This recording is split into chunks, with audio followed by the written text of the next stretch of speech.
വളരെ നാച്ചുറലായിട്ട് പ്രകൃതിയുടെ ഇൻസെക്ട് കൺട്രോൾ ഏജൻസ് ആണ് ഉഭയജീവികൾ. അപ്പം അവർ ഉഭയജീവികൾ ഇവിടെ നിന്ന് ഇല്ലാതായി കഴിഞ്ഞാൽ നമ്മൾക്ക് പ്രൊഡിക്റ്റ് ചെയ്യാൻ പറ്റാത്തത്ര തരത്തിൽ ഇന്ന് നമ്മൾ കാണുന്ന പ്രാണികൾ പലതും പെറ്റുപെരുകുന്ന ഒരു സിറ്റുവേഷൻ ഉണ്ടാവും. മണ്ണിനടിയിലിരിക്കുന്ന ഒരു തവള ഇന്നേക്ക് 7-ാം നാൾ, ഇന്നേക്ക് 10-ാം നാൾ ഞാൻ ഈ ഉള്ള പ്രദേശത്ത് ഹെവി റെയിൻ പെയ്യുമെന്ന് എങ്ങനെ അറിയുന്നു? Still don't. അത് പല വേരിയബിൾസ് നമ്മൾ കൊറലേറ്റ് നോക്കുമ്പോൾ ഒന്നുമില്ല. അതിനൊരു പോസിബിൾ എക്സ്പ്ലനേഷൻ എന്ന് പറയുന്നത് മൺസൂണിൻ്റെ ഈ പാറ്റേണിനെ അറിയുന്ന അല്ലെങ്കിൽ അതിൻ്റെ കൂടെ പരിണമിച്ചതുകൊണ്ട് ഇതിനാ ഒരു പാറ്റേൺ ഉണ്ട് എന്നുള്ളത് തന്നെ. പാമ്പുകളെ പോലെ തന്നെ ഉഭയജീവികളിലും റിസർച്ച് ചെയ്യാറുണ്ടല്ലോ. അപ്പോൾ ഉഭയജീവികളെ പറ്റി ഒന്ന് വിശദീകരിക്കാമോ? ഉഭയജീവികൾ നമ്മൾ ആംഫിബിയൻസ്, ജനറലി മലയാളം ഇത് നോക്കുമ്പോൾ ആംഫിബയോസ്, അല്ലെങ്കിൽ അതിനെ രണ്ടായിട്ട് സ്പ്ലിറ്റ് ചെയ്യുന്ന ഗ്രീക്ക് വാക്ക് ആംഫിബയോസ് എന്നാണ്. ഡുവൽ മോഡ് ഓഫ് ലൈഫ്, കരയിലും വെള്ളത്തിലും ജീവിക്കുന്ന ജീവി എന്നാണ് നമ്മൾ ചെറുപ്പം മുതലേ പഠിച്ചു വരുന്നത്. പക്ഷെ അങ്ങനെയല്ല. അതായത് ഒരു ഉപജീവിയാക്കുന്ന ഒരു സെറ്റ് ഓഫ് ക്യാരക്ടേഴ്സാണ്. ഒന്ന്, അവരുടെ മുട്ടയ്ക്ക് ഒരു ആവരണം ഉണ്ടാവില്ല, ഒരു പ്രൊട്ടക്റ്റീവ് ഹാർഡ് ഷെല്ലില്ല, ജെല്ലി ലൈക്ക് കവറിങ് ആണുള്ളത്. അതുകൊണ്ട് തന്നെ അവർക്കത് കണ്ണിക്കൊണ്ടെടുത്തിട്ട് പോകാൻ പറ്റില്ല. ഈർപ്പമുള്ള, നനവുള്ള, വെള്ളമുള്ള പ്രദേശത്ത് തന്നെ അത് വിരിഞ്ഞ് ഒരു വാൽമാക്രി സ്റ്റേജ്, ഡുവൽ മോഡ്. അതായത് വാൽമാക്രി ഒരു ഡിഫറെൻറ്റ് ഫോമിലാണ്. വെള്ളത്തിനകത്ത് ജീവിക്കുന്നു, നിശ്ചിതകാലം ജീവിക്കുന്നു, കൈകാലുകൾ വന്ന് വാലുകൾ ചുരുങ്ങി തവളക്കുഞ്ഞായി വരുന്നു. അപ്പോൾ അത് രണ്ട് ശീതരക്ത ജീവികളാണ്. പിന്നെ ഇവർക്ക് ത്വക്കിലൂടെയും ലങ്സിലൂടെയും ശ്വസിക്കാനായിട്ട് സാധിക്കും. അങ്ങനെ ഈ സെറ്റ് ഓഫ് ക്യാരക്ടറിസ്റ്റിക്സ് ഉള്ള ജീവികളെയാണ് പ്രധാനമായിട്ട് ഉഭയജീവികൾ എന്ന് പറയുന്നത്. അപ്പം കരയിലും വെള്ളത്തിലും ജീവിക്കുന്ന ജീവി എന്ന് പറയുമ്പോൾ പലപ്പോഴും ഹിപ്പോപ്പൊട്ടാമസ് കരയിലും നിൽക്കുന്നുണ്ട്, വെള്ളത്തിലും നിൽക്കുന്നുണ്ട്, അതല്ലെങ്കിൽ മുതല നിൽക്കുന്നുണ്ട്, പാമ്പ് എന്നുള്ളത്. പക്ഷേ ഈ സ്വഭാവങ്ങളാണ് ഒരു ഉഭയജീവിയാക്കുന്നത്. ഉഭയജീവികൾക്ക് അവരുടെ ജീവിതത്തിൽ 2 ഘട്ടങ്ങളുണ്ടെന്ന് പറഞ്ഞല്ലോ. അപ്പോൾ ഇത്തരത്തിൽ 2 ഘട്ടങ്ങൾ അവരുടെ ജീവിതത്തിൽ പരിണമിച്ചു വരാനുള്ള കാരണങ്ങൾ എന്തൊക്കെയായിരിക്കും? അതുണ്ടാകുന്നത് കൊണ്ട് എന്തെങ്കിലും അഡ്വാൻറ്റേജ് ഉഭയജീവികൾക്കുണ്ടോ?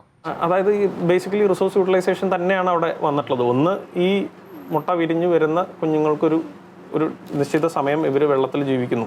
വെള്ളത്തിൽ ജീവിച്ച് പതുക്കെ ഭക്ഷണം കഴിച്ച് വേണ്ട എനർജി റിക്വയർമെൻറ്റ്സ് അടുത്ത് ഡെവലപ്പ് ചെയ്ത് ഇവർ പുറത്തേക്ക് വരുന്നത്. അതൊന്ന്. രണ്ടാമത്, ഈ ഇവരിൽ തന്നെ ഈ ഫേസിനെ ബൈപ്പാസ് ചെയ്ത ആളുകളും പല മൈക്രോ ഹാബിറ്റാറ്റ്, പല ആവാസ വ്യവസ്ഥ അനുസരിച്ചാണ് ഇവരുടെ പരിണാമം ഷേപ്പ് ചെയ്തിട്ടുള്ളത്. അപ്പം ഇത് വെള്ളത്തിൽ ഇപ്പം ലങ് ഫിഷസ് എന്ന് പറയുന്ന കൈകാലുകൾ ചെറുകളായിട്ട് പരിണമിച്ച ആണ് ആദ്യത്തെ ഉഭയജീവികൾ പുറത്തേക്ക് ഇറങ്ങുന്നത്. പുറത്തേക്ക് ഇറങ്ങുമ്പോൾ മുട്ടയിടാൻ വെള്ളത്തിൽ വരണം. ഈ വെള്ളത്തിൽ അപ്പോൾ ഇവർക്ക് എന്താ, ശുദ്ധജല സ്രോതസ്സിനോട് ചുറ്റിപ്പറ്റി വേണം ജീവിക്കാൻ. എന്നാൽ ഒരു സ്റ്റെപ്പ് കഴിഞ്ഞപ്പോൾ ഒരു വിഭാഗം ജീവികൾ ഇതിനൊരു മുട്ടയ്ക്ക് ഒരു ആവരണം പരിണമിച്ചു. അവരാണ് ഉരകങ്ങൾ, റെപ്റ്റൈൽസ്. അവരൊരു പ്രൊട്ടക്റ്റീവ് ഷെല്ല് വന്നു. അപ്പോൾ they don't have to stick to water, they can move around. അപ്പോൾ അങ്ങനെയാണ് ഉരകങ്ങൾ at one point of time ലോകം മുഴുവൻ കീഴടക്കി വാഴുന്നൊരു സിറ്റുവേഷനിലേക്ക് വന്നത്. അപ്പോൾ ഉഭയജീവികൾ പതുക്കെ they shrunk in size and they started to adapt to micro habitats, സൂക്ഷ്മ ആവാസ വ്യവസ്ഥകളിലേക്ക് അഡാപ്റ്റ് ചെയ്യും. അങ്ങനെ ഇരിക്കുമ്പോൾ ഈ ഒരു വിഭാഗം എന്ത് ചെയ്തു, ഈ വാൽമാക്രി ടാഡ്പോൾ സ്റ്റേജിനെ ബൈപ്പാസ് ചെയ്തു. അല്ലെങ്കിൽ tadpole stage will happen inside their egg. ഇവരിടുന്ന മുട്ട വിരിഞ്ഞു വരുന്ന തവള കുഞ്ഞുങ്ങളായിട്ടാണ്. അപ്പോൾ ഇത്തരത്തിൽ അതിനെ ഡയറക്റ്റ് ഡെവലപ്പിംഗ് ഫ്രോക്സ് എന്ന് പറയും. നമ്മൾ ഉഭയജീവി വൈവിധ്യം നോക്കുമ്പോൾ ഈ ഗ്രൂപ്പ്, ഈ ഡയറക്റ്റ് ഡെവലപ്പിംഗ് ഫ്രോക്സ് നല്ല രീതിയിൽ ഡൈവേഴ്സിഫൈ ചെയ്യാൻ തുടങ്ങി. അതിപ്പോൾ പശ്ചിമഘട്ടം തന്നെ എടുക്കുമ്പോൾ നമുക്ക് ഏതാണ്ട് 200-നടുത്ത് തവളകളുണ്ട്. അതിൽ 60ഓളം തവളകൾ ഈ വിഭാഗത്തിലുള്ളതാണ്, ഡയറക്റ്റ് ഡെവലപ്പിംഗ് ഫ്രോക്സ് എന്ന് പറയുന്ന വിഭാഗത്തിലുള്ളതാണ്. അപ്പോൾ എന്താ വെച്ചാൽ അവർക്ക് അവിടെ ഒരു അഡ്വാൻറ്റേജ് എന്ന് പറഞ്ഞാൽ വെള്ളത്തിലിടണ്ട, മരത്തിൻ്റെ മീതെ, മരത്തിൻ്റെ പൊത്തിലോ മരത്തിൻ്റെ ഇലയിലോ അല്ലെങ്കിൽ ഇപ്പം വാഴയുടെ ഇടയിലോ അതല്ലെങ്കിൽ നിലത്തുള്ള കരിയിലയുടെ ഇടയിലോ എല്ലാം ഇവർക്ക് കുഞ്ഞുങ്ങളിടാൻ സാധിക്കും. അപ്പോൾ അതിൽ മുട്ടയുടെ എണ്ണത്തിൽ തന്നെ ഇപ്പോൾ വെള്ളത്തിലുള്ളത് 10,000-2,000 മുട്ടകൾ ഇടുന്ന സമയത്ത് ഇവരിൽ മുട്ടയുടെ എണ്ണം വളരെ കുറവായിരിക്കും. ഉഭയജീവികൾ നമ്മുടെ ആവാസ വ്യവസ്ഥയിലെ വളരെ പ്രാധാന്യമുള്ള ജീവി വിഭാഗമാണെന്ന് കേട്ടിട്ടുണ്ട്. എന്തൊക്കെയാണ് അവരുടെ പ്രാധാന്യങ്ങൾ? അതിനെപ്പറ്റി ഒന്ന് പറയാം. ഏറ്റവും പ്രധാനം എന്ന് പറയുന്നത്, അല്ലെങ്കിൽ അവരുടെ ഇമ്പോർട്ടൻറ്റ് സ്വഭാവം എന്ന് പറയുന്നത്, നമ്മുടെ പ്രകൃതിയിൽ ഈ പറയുന്ന ഒരു അൺകൺട്രോൾഡ് ആയിട്ട് പെറ്റുപെരുകുന്ന ഇൻസെക്ട്സിൻ്റെ കൺട്രോളേഴ്സാണ്. അതായത് ഇപ്പോൾ നമ്മളിപ്പം വർഷാവർഷം ഈ പറയുന്ന കൊതുക് നിവാരണ സാധനങ്ങൾ പല വേർഷനുകളാണ് ഇറങ്ങുന്നത്. കാരണം അവരുടെ ജനറേഷൻ ചെറുതാണ്, അവരിതിന് റെസിസ്റ്റൻ്റ് ആവുകയാണ്. അപ്പോൾ അങ്ങനെ നമ്മൾ ഇത്തരത്തിൽ എന്താ പറയുക, ഇനോർഗാനിക് ആയിട്ടുള്ള സംഗതികൾ പരീക്ഷിക്കുന്ന ഒരു അവസരത്തിൽ വളരെ നാച്ചുറലായിട്ട് പ്രകൃതിയുടെ ഇൻസെക്ട് കൺട്രോൾ ഏജൻസ് ആണ് ഉഭയജീവികൾ. അപ്പം ഉഭയജീവികൾ ഇവിടെ നിന്ന് ഇല്ലാതായി കഴിഞ്ഞാൽ നമ്മൾക്ക് പ്രൊഡിക്റ്റ് ചെയ്യാൻ പറ്റാത്തത്ര തരത്തിൽ ഇന്ന് നമ്മൾ കാണുന്ന പ്രാണികൾ പലതും പെറ്റുപെരുകുന്ന ഒരു സിറ്റുവേഷൻ ഉണ്ടാവും. 2, ശുദ്ധജല സ്രോതസ്സുകളുടെ ഒരു എക്സലൻറ്റ് ബയോ ഇൻഡിക്കേറ്റേഴ്സാണ് ഉഭയജീവികൾ. അതായത് ശുദ്ധജല സ്രോതസ്സിൽ വരുന്ന എന്ത് ചെറിയ ചേഞ്ചസും ആദ്യം റിഫ്ലക്റ്റ് ചെയ്യുക ഈ ഉഭയജീവികളിലാണ്. ഉഭയജീവികളെ ബാധിക്കുന്ന ഒരു തരം ഫംഗസിനെ പറ്റി കേട്ടിരുന്നു.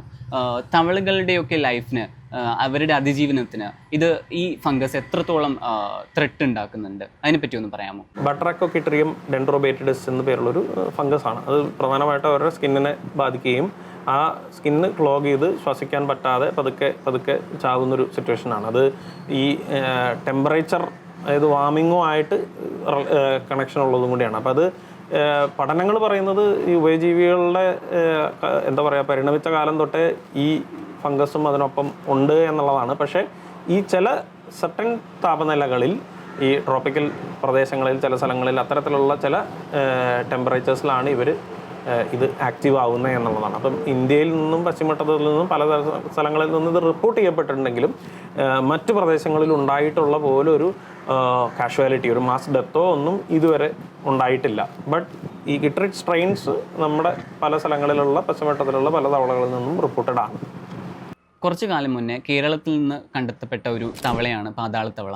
ഇതിന് ഒരുപാട് സവിശേഷതകളുണ്ട് എന്നും കേട്ടിരുന്നു. അതിനെപ്പറ്റി ഒന്ന് സംസാരിക്കാം. അത് 2003 മലയാളികളുടെ ഡോക്ടർ ബിജുവും ബുസ്റ്റിറ്റ് എന്ന് പറയുന്ന ബെൽജിയം ശാസ്ത്രജ്ഞനും കൂടി ഇതിനെ തിരിച്ചറിയുന്നത്. അപ്പം അന്ന് എന്ന് മാത്രമല്ല, ഇന്നും ഇത് വളരെ പ്രാധാന്യം ഉണ്ട് എന്ന് പറയപ്പെടുന്നതിൻ്റെ ഒരു കാരണം എന്ന് പറയുന്നത് ഏതാണ്ട് 60 മുതൽ 90 ദശലക്ഷം വർഷം മുന്നേ പരിണമിച്ചു. അതായത് ദിനോസറുകൾ ഭൂമിയിൽ ഉണ്ടായിരുന്ന കാലം മുതലേ ഇവിടെ ഉണ്ടെന്ന് പറയാം.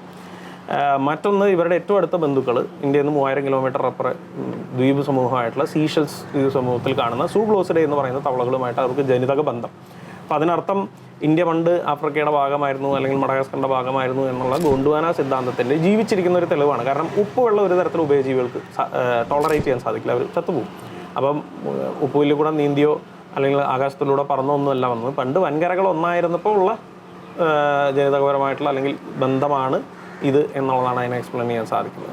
പിന്നെ ഇവരുടെ പ്രത്യേകത, നമ്മൾ അതിലാണ് അവരുടെ ബയോളജി ആയിട്ട് റിലേറ്റഡ് ആണ് കൂടുതലും, പ്രജനനമൊക്കെ ആയിട്ട് കൂടുതൽ പഠിച്ചിട്ടുള്ളത്. അപ്പോൾ വർഷം മുഴുവൻ മണ്ണിനടിയിൽ ജീവിക്കുകയും വർഷത്തിൽ ഒരു ദിവസം ഇവർ പുറത്ത് വന്ന് ഇണചേർന്ന് മുട്ടയിട്ട്, അല്ലെങ്കിൽ ഇണചേർന്ന് ഒരുമിച്ച് പുറത്ത് വന്ന് മുട്ടയിട്ട് തിരിച്ചു പോകുന്ന, വളരെ കുറച്ച് മണിക്കൂറുകൾ മാത്രമാണ് ഇവർ മണ്ണിൻ്റെ വെളിയിലുള്ളത്. ബാക്കിയുള്ള സമയം മുഴുവൻ മണ്ണിനടിയിലാണ്. ഇതിൽ രസമെന്ന് വെച്ചാൽ, ഇപ്പം ഇതിനും ഏതാണ്ട് ഒരു 100 വർഷം മുമ്പുള്ള ചില ലിറ്ററേച്ചറിലൊക്കെ ഇതിൻ്റെ വാൽമാക്രികളെക്കുറിച്ചും എഴുതി വെച്ചിട്ടൊക്കെ ഉണ്ട്. ആദിവാസികൾക്കെല്ലാം നമ്മൾ കാലങ്ങളെടുത്ത് നടന്ന് പഠിച്ച കാര്യങ്ങൾ പലതും അവർക്ക് അവരുടേതായിട്ടുള്ള ഭാഷയിൽ ഇത് എപ്പോൾ പുറത്ത് വരുന്നു, അല്ലെങ്കിൽ എന്തിന് പുറത്ത് വരുന്നു, എത്ര മുട്ട ഇടുന്നു, അല്ലെങ്കിൽ എവിടെയാണ് മുട്ട ഇടുന്നു, ഇത്തരത്തിലുള്ള ഒരുപാട് നാച്ചുറൽ ഹിസ്റ്ററി ഇൻഫർമേഷൻസ് അവർക്കുണ്ട് എന്നുള്ളതാണ് വസ്തുത. അപ്പം പിന്നെ മറ്റൊന്ന് എന്താ വെച്ചാൽ, ഇവർ നേരിടുന്ന ഭീഷണി ആദ്യകാലത്ത് എൻഡേഞ്ചേർഡ് കാറ്റഗറിയിലായിരുന്നു. പിന്നെ നമ്മൾ ഒരുപാട് സ്ഥലങ്ങളിൽ നിന്ന് ഇവരെ കണ്ടെത്തിയതിൻ്റെ അടിസ്ഥാനത്തിൽ IUCN അതിനെ ഡൗൺ ലിസ്റ്റ് ചെയ്യുകയുണ്ടായി. പക്ഷേ കാലാവസ്ഥയുടെ ഈ മാറ്റം മൂലം നമുക്ക് സാരമായിട്ട് അപകടം വരാൻ അല്ലെങ്കിൽ വംശനാശ ഭീഷണി നേരിടുന്ന തവളകളുടെ പട്ടിക എടുത്താൽ അതിൽ ഇന്ത്യയിൽ നിന്നുള്ള അല്ലെങ്കിൽ കേരളത്തിൽ നിന്ന് തവള പട്ടിക എടുത്താൽ ഇതും പെടും. എന്ന് വെച്ചാൽ ഇവർ പ്രജനനം നടത്തുന്നത് വേനലിൽ വറ്റിപ്പോയിട്ട് ആദ്യ മഴയ്ക്ക് പുനർജനിക്കുന്ന സീസണൽ സ്ട്രീംസിലാണ്.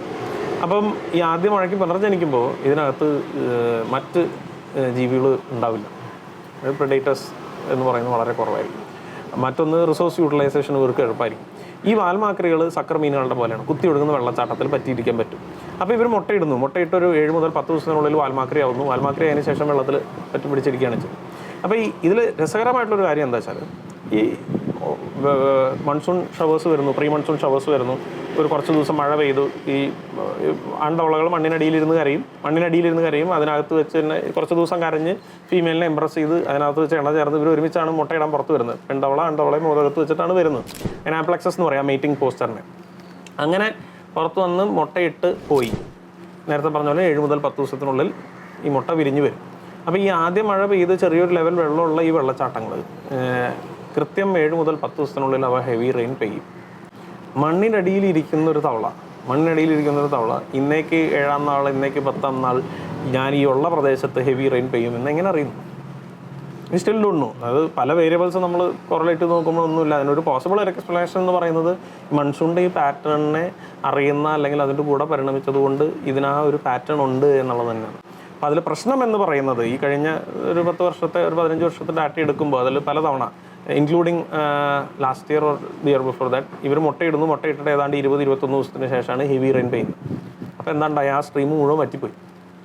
അപ്പോൾ ആ വർഷമുള്ള മുട്ട മുഴുവൻ ലോസ് ആവുന്ന അവസ്ഥ. ഇത്തരത്തിൽ മുമ്പ് ഉണ്ടായിണ്ടാവാം. പക്ഷേ ഇത്തരത്തിലുള്ള ഈ അഡ്വേഴ്സ് ചേഞ്ചസ് അത് ഇൻ്റർമിറ്റൻ്റ്ലി വരാൻ തുടങ്ങി, അല്ലെങ്കിൽ ഓൺ റെഗുലർ ബേസിസ് വരാൻ തുടങ്ങി. 1 വർഷം കഴിഞ്ഞ് 2 വർഷം കഴിഞ്ഞാൽ വീണ്ടും കുറയുന്നു എന്നുള്ള തരത്തിൽ. പണ്ട് ചിലപ്പോൾ 10 വർഷത്തിലൊരിക്കലോ അല്ലെങ്കിൽ 50 വർഷത്തിലൊരിക്കലോ ഒക്കെ ആയിരിക്കും ഉണ്ടാവും. That will have a serious toll on their numbers എന്നുള്ളതാണ്. ഫോട്ടോഗ്രാഫിയെ ഒരുപാട് ഇഷ്ടപ്പെടുന്ന ആളാണല്ലോ. അപ്പോൾ ഈ ഫോട്ടോഗ്രാഫിയെ ഒരു ആർട്ട് ഫോം എന്നുള്ള നിലയിലാണോ അത് ഒരു സയൻറ്റിഫിക് ഡോക്യുമെൻറ്റേഷൻ എന്ന നിലയിലാണോ സമീപിക്കുന്നത്? അത് ഞാനത് സയൻറ്റിഫിക് ഡോക്യുമെൻറ്റേഷൻ എന്നുള്ള രീതിയിലാണ് ഇതിനെ യൂസ് ചെയ്ത് തുടങ്ങിയത്. പിന്നെ ലൈക്ക് എന്ത് തന്നെയാണെങ്കിലും നമ്മളൊരു സാധനം ഒരുപാട് തവണ ചെയ്യുമ്പോൾ you will get use to it എന്ന് പറയുന്ന പോലെ നമ്മൾ ഈ പറയുന്ന കാര്യങ്ങൾ, ഈ ചെയ്യുന്ന കാര്യങ്ങൾ, അല്ലെങ്കിൽ ഈ ഗവേഷണം നടത്തുന്ന കാര്യങ്ങൾ ഇത് പൊതുജനത്തിലേക്ക് എത്തണമെങ്കിൽ നമ്മളുടെ ഇത് ഇങ്ങനെ ഇരുന്ന് പറയുന്നതോ ഒരു ഓഡിയോ അല്ല ഇമ്പാക്റ്റ് കൂടുതൽ. ഒബ്വിയസ്ലി ദ വിഷ്വൽസ്, നേരത്തെ പറഞ്ഞ പതളത്തവളത്തെ പെൺതവളയും കൊണ്ട് മുട്ടയിടാൻ പോകുന്നു എന്നുള്ള ഒരു visual can create lot more impact than words.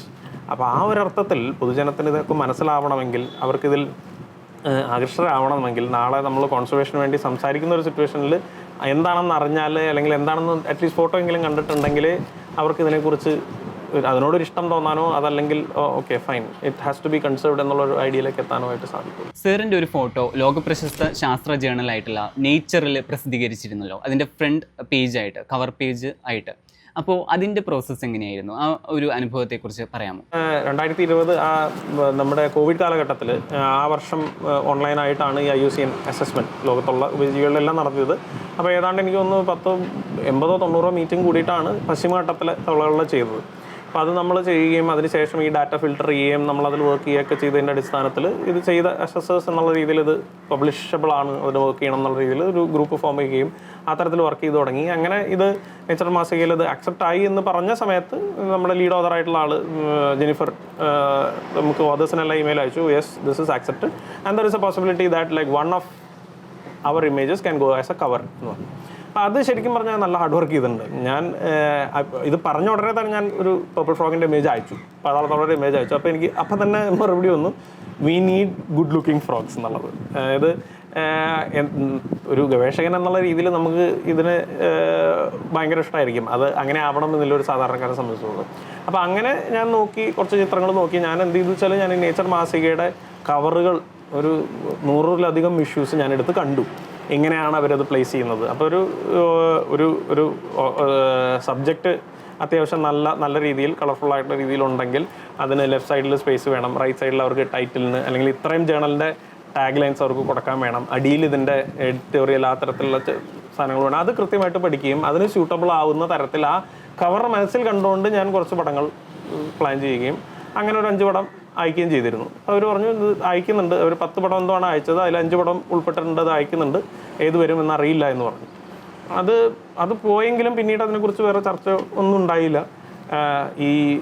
ഇത് പബ്ലിഷായി എന്നുള്ളത് ഒരു രാത്രിയാണ് അറിയുന്നത്, അമേരിക്കൻ ടൈമാണല്ലോ. അപ്പോൾ നമുക്കിവിടെ രാത്രി, അവിടെ രാവിലെ ആയ സമയത്ത് അറിഞ്ഞു. അപ്പോൾ ഇമെയിൽ വന്നു, സന്തോഷമായി, കിടന്നു. രാത്രി ആയി കഴിഞ്ഞപ്പം ഫോണിലിങ്ങനെ ബസ് ചെയ്യാൻ തുടങ്ങി ഫോൺ. അപ്പം നോട്ടിഫിക്കേഷൻ ഒന്ന് ആദ്യം വന്നു, Leonardo DiCaprio shared your image. Instagram ആണല്ലോ, നമുക്കതൊന്നും വിശ്വസിക്കാൻ പറ്റില്ല. ആദ്യം ഇതില്ലെങ്കിൽ പിന്നെ നോക്കുമ്പോൾ ഭീകരമായിട്ട് നമ്പേഴ്സും നോട്ടിഫിക്കേഷനും അങ്ങനെ വരുന്നു. അപ്പോൾ മനസ്സിലായി, ഓക്കെ ഫൈൻ. അപ്പം ഈ ഇദ്ദേഹം ഒരുപാട് പരിസ്ഥിതിപരമായിട്ടുള്ള കാര്യങ്ങൾ ഇനിഷ്യേറ്റീവ് ചെയ്യുന്നുണ്ട്. അപ്പോൾ ഇതിലും ഉഭയജീവി സംരക്ഷണത്തിലും ഒരുപാട് കോൺട്രിബ്യൂഷൻ അദ്ദേഹത്തിനുണ്ട്. അപ്പോൾ ഇങ്ങനൊരു പഠനം വന്നു, ആ പഠനം വന്നു എന്നുള്ളത് കാണിക്കാൻ ഈ ഒരു പടം ഉപയോഗിച്ച ആൾ ഷെയർ ചെയ്തു എന്നുള്ളതാണ്. അപ്പോൾ അപ്പോഴും ജെനിഫർ പറഞ്ഞു കവറിൻ്റെ കാര്യമൊന്നും വന്നില്ല, സ്റ്റഡി വരികയും ചെയ്തു, അവരൊന്നും പറഞ്ഞില്ല എന്നുള്ളത്. അപ്പോൾ ഒബ്വിയസ്ലി ഉണ്ടാവില്ല എന്ന് വിചാരിച്ചു. അത് കഴിഞ്ഞിട്ട് state of the world amphibians എന്ന് പറഞ്ഞിട്ട് ഈ IUCN ഒരു റിപ്പോർട്ട് ഇറങ്ങി, അതിൻ്റെ കവറായിട്ട് വന്നു. അത് വളരെ സന്തോഷമുള്ള ഒരു കാര്യമായിരുന്നു, അറ്റ്ലീസ്റ്റ് അതെങ്കിലും വന്നു. അത് കഴിഞ്ഞ് ഇത് പ്രിൻറ്റ് ഒരു 2 വീക്സ് കഴിഞ്ഞിട്ടാണ് ഇറങ്ങുന്നത്. ആ ഇറങ്ങുന്നതിനൊരു 4-5 ദിവസം മുമ്പാണ് ഇതേപോലെ രാത്രി എനിക്കൊരു ഇമെയിൽ വരുന്നത്, your image has been selected as a cover, agreement sign ചെയ്യണം. അപ്പോഴാണ് സത്യം പറഞ്ഞ് അറിയുന്നത്. അപ്പോൾ നമുക്ക് എല്ലാവർക്കും ഒരു ഷോക്കായിരുന്നു, കാരണം ആദ്യം വന്നപ്പോഴൊന്നും ഇവരത് പറഞ്ഞിട്ടേ ഇല്ല. അതിന് പ്രിൻ്റ് ഇറങ്ങുന്ന സമയത്താണ് അത് വന്നത്. അപ്പോൾ അത് ഒബ്വിയസ്ലി അതിൽ പബ്ലിഷ് ചെയ്യുക എന്നുള്ളത് സന്തോഷമുള്ളൊരു കാര്യമാണ് നേച്ചറിൽ. അപ്പോൾ അതിലൊരു കവറും കൂടി കിട്ടുക എന്നുള്ളത് it was an icing on the cake. ശരി sir, thank you very much. Thank U.